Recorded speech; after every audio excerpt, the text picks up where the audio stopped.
거룩하신 하나님, 하나님은 하나님을 가까이 하는 자 중에서 하나님의 거룩함을 나타내시겠고 온 세계와 만물 앞에서 하나님의 영광을 나타내시는 분인 줄을 우리가 알고 있습니다. 우리가 드리는 예배 가운데 임재하여 주시옵소서. 우리가 드리는 예배를 통해 하나님의 거룩하심을 우리에게 나타내시고 하나님의 영광이 밝히 빛나는 예배가 되게 하옵소서. 이 시간 어제의 날을 자복하며 회개의 기도를 드립니다. 우리의 마음을 돌아봅니다. 우리가 겉모습은 감출 수 있으나 우리의 마음은 감출 수 없음을 고백합니다. 우리의 마음에는 내가 너무도 많아서 우리의 이웃이 쉴 곳도 없고 주님이 계실 곳도 없는 것 같습니다. 불 가지고 우리를 태우시든지 물 가지고 우리를 씻으시든지 우리의 모든 마음을 깨끗게 하셔서 주님의 우리의 마음속에 가득하게 임하여 주시옵소서. 예수님의 이름으로 기도하오며 하늘에 계신 아버지, 오늘 제가 주님의 임재 안에서 살고 주님을 더욱더 기쁘시게 하기를 기도합니다. 주 예수님, 오늘 제가 저의 십자가를 지고 주님을 따르기를 기도합니다. 성령님, 오늘 성령님이 저를 충만하게 채워주시고 성령의 열매, 사랑과 희락과 화평과 오래 참음과 자비와 양성과 충성과 온유와 절제가 제 삶 속에서 익어갈 수 있도록 해 주시기를 기도합니다. 아멘. 말씀을 나누겠습니다. 오늘 우리에게 주신 하나님의 말씀은 말라기 2장 17절에서 3장 6절까지의 말씀입니다. 저 여러분이 한 절씩 교독하겠습니다. 너희가 말로 여호와를 괴롭게 하고도 이르기를 우리가 어떻게 여호와를 괴롭혀 드렸나이까 하는도다. 이는 너희가 말하기를 모든 악을 행하는 자는 여호와의 눈에 좋게 보이며 그에게 기쁨이 된다 하며 또 말하기를 정의의 하나님이 어디 계시냐 함이니라. 만군의 여호와가 이르노라.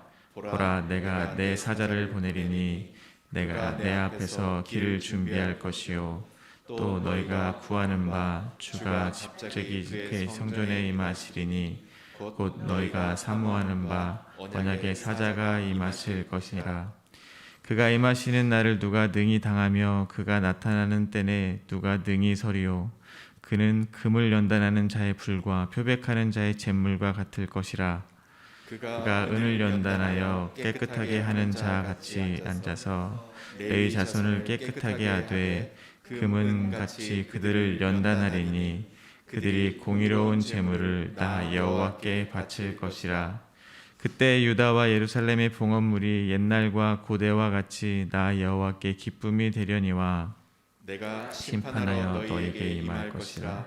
점치는 자에게와 간음하는 자에게와 거짓 맹세하는 자에게와 품꾼에 삭세대하여 억울하게 하며 과부와 고아를 압제하며 나그네를 억울하게 하며 나를 경외하지 않는 자들에게 속히 증언하리라. 만군의 여호와가 말하였느니라. 함께 읽겠습니다. 나 여호와는 변하지 아니하나니 그러므로 야곱의 자손들아 너희가 소멸되지 아니하느니라. 아멘. 이스라엘 민족의 제사는 타락했고 제사장은 이를 묵인했습니다. 하나님은 이들에게 저주하심으로 레위의 언약이 유효함을 상기시켜 주셨습니다. 또한 하나님은 이방인 여인과 결혼하여 어려서 맞이한 아내를 버린 이스라엘을 꾸짖으셨습니다. 영이 충만한 하나님이 오직 하나만을 만드신 이유가 경건한 자손을 얻고자 하심이라고 말씀하여 주셨습니다. 전적으로 타락하고도 여전히 자신의 죄를 인정하지 않는 이들에게 오늘 네 번째 질문과 답변을 통해서 주님의 뜻을 나타내고 계십니다. 오늘 본문은 두 문맥으로 나누어서 묵상하려고 합니다. 첫 번째 문맥은 2장 17절부터 3장 3절입니다. 악인의 형통함을 지적하며 하나님이 정의롭지 못하다고 하는 이스라엘의 말과 장차 언약의 사자가 임할 것이라는 하나님의 말씀이 기록되어 있습니다. 두 번째 문맥은 3장 4절부터 6절입니다. 봉헌물의 기쁨이 회복되는 것과 하나님을 경외하지 않는 자들에게 심판하실 것과 변치 않으시는 여호와에 대한 말씀을 하고 계십니다. 먼저 2장 17절입니다. 너희가 말로 여호와를 괴롭게 하고도 이르기를 우리가 어떻게 여호와를 괴롭혀 드렸나이까 하는도다. 이는 너희가 말하기를 모든 악을 행하는 자는 여호와의 눈에 좋게 보이며 그에게 기쁨이 된다 하며 또 말하기를 정의의 하나님이 어디 계시느냐 함이니라. 요즘 내로남불이라는 말이 유행합니다. 사자성어가 아닙니다. 내가 하면 로맨스, 남이 하면 불륜이란 뜻을 갖고 있습니다. 오늘 말라기 2장 17절에서 이스라엘이 하나님께 하는 말을 들어보면 이와 비슷한 생각을 갖고 있는 것 같습니다. 이스라엘 민족에게 말라기 선지자를 통해서 하나님이 말씀하고 계십니다. 너희가 말로 여호와를 괴롭게 하고도 이르기를 우리가 어떻게 여호와를 괴롭혀 드렸나이까 하는도다. 이에 이스라엘 민족은 이렇게 대답을 합니다. 모든 악을 행하는 자는 여호와의 눈에 좋게 보이며 그에게 기쁨이 된다 하며 정의의 하나님이 어디 계시느냐라고 합니다. 악을 행하는 자들을 그냥 두시는 하나님이 과연 정의롭습니까? 라고 불평을 하고 있는 것입니다. 지금까지 하나님은 이스라엘의 타락한 행위에도 불구하고 하나님의 신실하심으로 이스라엘과 한 약속을 지켜오고 계셨습니다. 마치 하나가 된 것을 둘로 나누지 못한다는 혼인서약을 지키시는 것처럼 그 약속을 지켜오신 것을 우리는 모두 알고 있습니다. 그런데 이스라엘 민족은 그러한 말로 하나님을 괴롭게 하고 있는 것입니다. 저도 이 구절을 읽으면서 들었던 생각이 있습니다.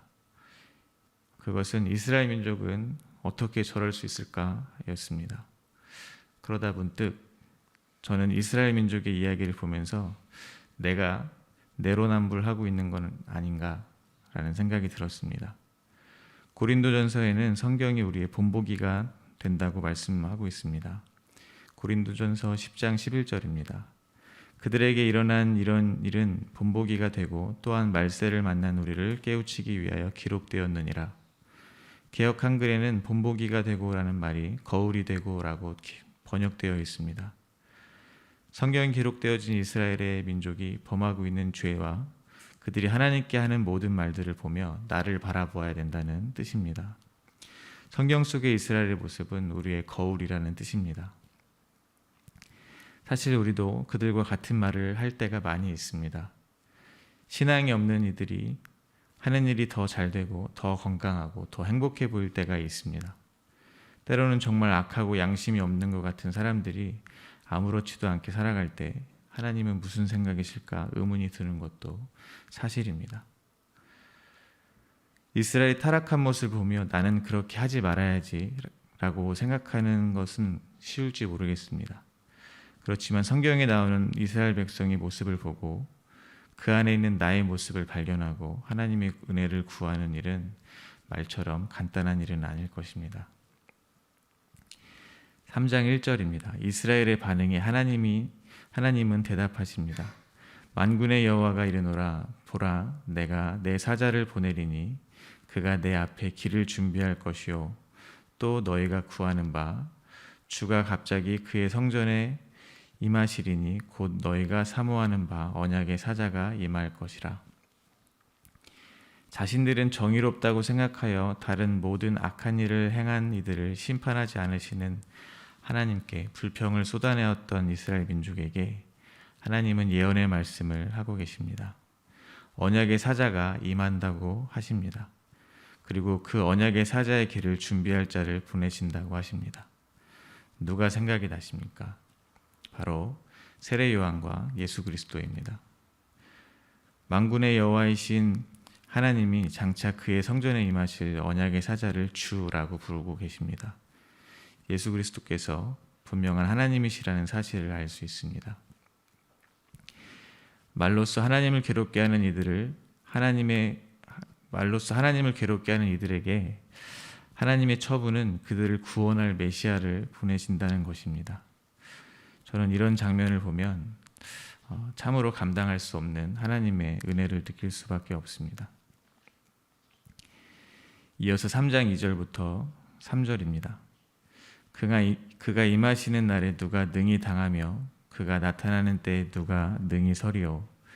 그는 금을 연단하는 자의 불과 표백하는 자의 잿물과 같을 것이라. 그가 은을 연단하며 깨끗게 하는 자같이 앉아서 레위 자손을 깨끗하게 하되 금, 은같이 그들을 연단하리니 그들이 공의로운 제물을 나 여호와께 바칠 것이라. 그가 임하시는 날에 누가 능히 당하며 그가 나타나는 때 누가 능히 서리오. 이 말은 주님 앞에 누가 나갈 수 있는지를 생각해 보라는 말이 아닙니다. 당연히 아무도 설 수 없다는 말을 하고 있는 겁니다. 이스라엘 민족은 하나님 앞에 당당하게 정의를 요구했습니다. 불의한 자들은 그냥 두시고 자신들만 간섭하시어 벌을 내리시는 것 같은 하나님께 대한 서운함이 묻어 있는 것입니다. 하지만 그들이 사모하는 바 정의를 구현할 언약의 사자 앞에 자신들 또한 설 자격이 없다는 사실을 모르고 있는 것입니다. 여기서 생각해 볼 것은 악인이 형통하는 것이 과연 정말 복인가 하는 것입니다. 어떤 잘못을 해도 하나님이 아무 상관도 하지 않는다면 그게 정말 복일지 생각해 봐야 된다고 생각합니다. 자녀를 키우시는 부모님들은 다 아실 것입니다. 옆집 아이가 아무리 마음에 들지 않는 행동을 한다 한들 그 아이를 사랑으로 훈육하지 않습니다.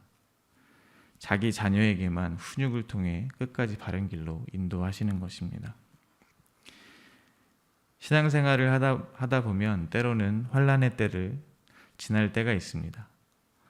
어쩌면 생각하는 것보다 더 자주 어려움을 당할 수 있습니다.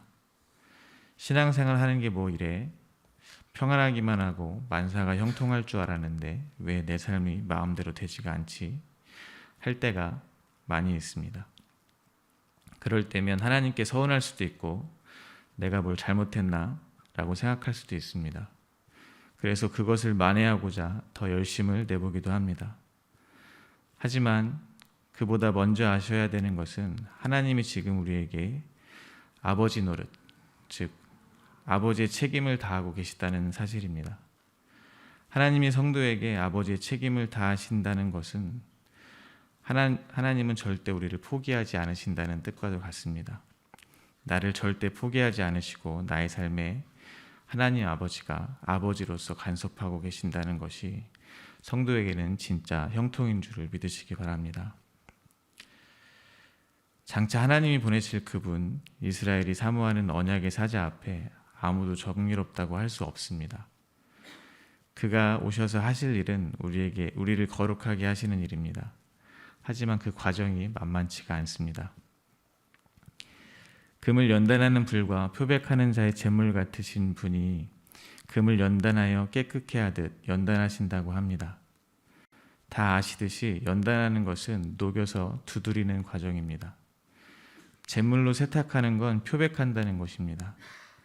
두 과정은 모두 자기만의 모양과 색을 빼버리고 모든 불순물을 제거하는 과정입니다. 우리의 신앙생활이 사실은 이러한 과정입니다. 우리가 신앙생활을 통해서 하나님이 간섭하시면 우리의 믿음이 점점 순도 100%가 되어가는 것입니다. 이는 갈라디아서의 표현으로 하면 이렇게 표현할 수 있습니다. 그런즉 이제는 내가 사는 것이 아니요 오직 내 안에 그리스도께서 사시는 것이라. 그리스도가 100%가 되는 순도 높은 삶으로 저희가 되어가고 있는 것입니다. 오늘 본문의 하나님의 말씀으로 보자면 장차 오실 메시아의 모습은 그야말로 사자의 모습입니다. 정의로 심판하는 심판자입니다. 그런데 그 길을 예비했던 세례 요한도 예수님께 이러한 질문을 했습니다. 감옥에 갇힌 세례 요한이 자신들의 제자들을 예수님께 보내어 이렇게 묻습니다. 마태복음 11장 3절입니다. 예수께 여짜오되 오실 그이가 당신이 오니까 우리가 다른 이를 기다리오리까? 그들이 보았던 말씀 속에 예언된 모습과 예수님의 모습이 사뭇 달랐기 때문입니다. 아시다시피 예수님은 사자와 같은 모습이 아니고 어린 양으로 오셔서 연약한 자들과 함께 하셨습니다. 그러니 세례 요한 같은 사람도 예수님께 오실 그이가 맞는지 물었던 것입니다. 예수님은 세례 요한의 제자들에게 맹인이 보며 못 걷는 사람이 걸으며 나병 환자가 깨끗함을 받으며 못 듣는 자가 들으며 죽은 자가 살아나며 가난한 자에게 복음이 전파된다고 말씀을 하십니다. 그리고 이렇게 말씀하셨습니다. 마태복음 11장 6절입니다. 누구든지 나로 말미암아 실족하지 아니한 자는 복이 있도다 하시니라. 그들이 기대했던 모습이 아닌 예수님의 모습에서 자신의 기대와 다르다고 실망하지 않고 오늘 본문에서 말씀하고 계신 언약의 사자를 볼 수 있는 자가 복이 있다고 하시는 것입니다. 즉 이스라엘 백성처럼 자기 자신은 제대로 바라보지도 못하면서 다를 악을 행하는 이들을 왜 심판하지 않으시냐고 투덜대던 자들이 연단을 받아서 자신이 바로 주님 앞에 살 수 없는 자임을 깨닫게 되면 언약을 이루실 예수님만을 의지하게 되는 것입니다. 예수님이 우리를 어떻게 연단하시고 표백하셨습니까? 벌을 내리셨습니까? 아니면 호되게 저희를 호통을 치셨습니까? 아닙니다. 바로 십자가입니다. 십자가의 사랑으로 우리를 연단하시고 표백하셨습니다. 그렇게 예수님의 그 뜨거운 사랑이 부어져서 나의 모습, 나의 색깔이 모두 지워지고 새롭게 예수 그리스도가 사는 인생을 살게 되는 것입니다. 십자가에서 그리스도와 함께 죽었음을 고백할 수 있는 자들이 비로소 공의로운 제물을 드릴 수 있는 것입니다. 그때 유다와 예루살렘의 봉헌물이 옛날과 고대와 같이 하나님께 기쁨이 되는 것입니다.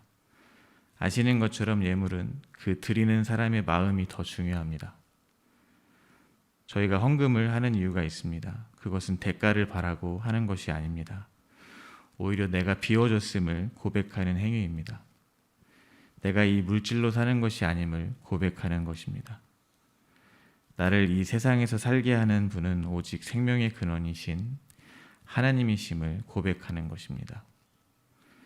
그러한 상한 심령으로 고백하는 헌금이 하나님이 기뻐하시는 봉헌물이 되는 것입니다.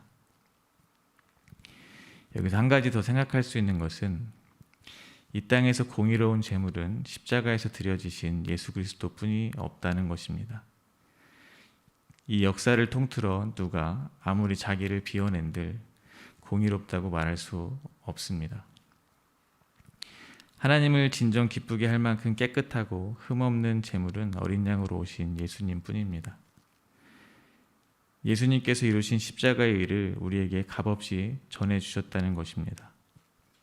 그러므로 3장 3절에서 그들이 공의로 제물을 나 여호와께 바칠 것이라는 말씀의 뜻 안에는 주님을 믿는 성도들이 주님께 내어놓을 수 있는 것이 내가 이룬 업적이나 자랑이 아니라 면목 없이 나는 자격이 없지만 나는 내 안에 살아계신 예수 그리스도를 믿습니다.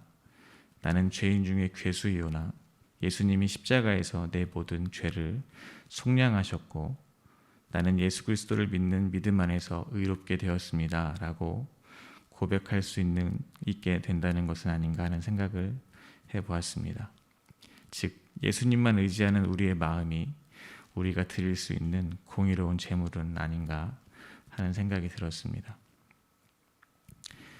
계속해서 5절입니다. 내가 심판하러 너에게 임할 것이라. 점치는 자에게와 간음하는 자에게와 거짓 맹세하는 자에게와 품꾼의 삭세에 대하여 억울하게 하며 과부와 고아를 압제하며 나그네를 억울하게 하며 나를 경외하지 않는 자들에게 속히 증언하리라. 만군의 여호와가 말하였느니라. 점치는 자, 간음하는 자, 거짓 맹세하는 자, 품꾼의 삭세에 대하여 억울하게 하며 과부와 고아를 압제하며 나그네를 억울하게 하는 자는 곧 여호와를 경외하지 않는 자라는 뜻입니다. 여기 나열된 사람들은 이스라엘 백성이 말한 모든 악을 행하는 자들이 아닙니다. 하나님께서 너희에게 임할 것이라 하신 것을 봐서 이들은 자신이 불의한지 모르는 이스라엘 민족을 가리킵니다. 그들에게 심판하러 임하실 하나님이 속히 증언하시는 말씀이 실로 놀랍습니다. 6절입니다. 나 여호와는 변하지 아니하나니 그러므로 야곱의 자손들아 너희가 소멸되지 아니하느니라. 왜 잘못을 하는 이스라엘에게 하나님은 그들이 소멸되지 않을 것이라고 하는지 언뜻 보면 이해가 되지 않습니다. 제가 이렇게 생각하는 것 역시 내로남불입니다. 하나님이 불의한 자를 그들의 행위에 따라서 멸하시는 분이었다면 아마 죄인 중에 괴수인 제가 제일 먼저 심판을 면치 못했을 것입니다. 이스라엘에게 긍휼을 베푸시는 하나님이시기 때문에 저도 긍휼함을 얻을 수 있는 것입니다. 하나님께서는 이스라엘 민족에게 언약의 사자를 보내어 깨끗하게 하실 것을 약속하시고 점치고 간음하고 거짓 맹세하는 등 하나님께 온갖 나쁜 일을 다 하는 이스라엘 민족에게 야곱의 자손들아 라고 부르십니다. 하나님은 자신을 이렇게 불렀습니다. 나는 아브라함의 하나님이요 이삭의 하나님이요 야곱의 하나님이로라. 이것은 약속의 하나님이란 뜻입니다. 하나님은 심판하러 오셔서 이스라엘 백성에게 너희들은 하나님의 약속의 자손임을 상기시키며 소멸되지 않고 아브라함에게 하셨던 약속을 지키실 것이라고 속히 증언하시겠다는 것입니다. 그것이 종국에 하나님의 선택을 받은 사람들이 받을 심판입니다. 즉 하나님의 심판날은 우리에겐 구원의 날이 되는 것입니다. 말씀을 맺겠습니다. 저는 오늘 말씀을 묵상하면서 계속 떠오른 문장이 있었습니다. 하나님께 사용하기에 올바른 표현일지는 잘 모르겠습니다. 그것은 이것입니다. 우리를 향한 하나님의 지독한 사랑입니다. 땅에 당장 갈라져서 삼켜버려도 이상하지 않는 우리의 죄악된 모습에 하나님이 내놓으신 방법이 십자가의 사랑을 부어주시는 것입니다. 자기의 아들을 대신 죽이시는 것입니다. 말이 안 됩니다. 우리가 이런 사랑을 받는다는 게 아무리 생각해도 말이 안 되는 것 같습니다. 오늘 하루 하나님께서 우리에게 보여주시는 그 애타는 마음을 알아들인 하루가 되어셨으면 좋겠습니다. 그 마음에 감사하시는 저와 여러분이 되시기를 간절히 소망합니다.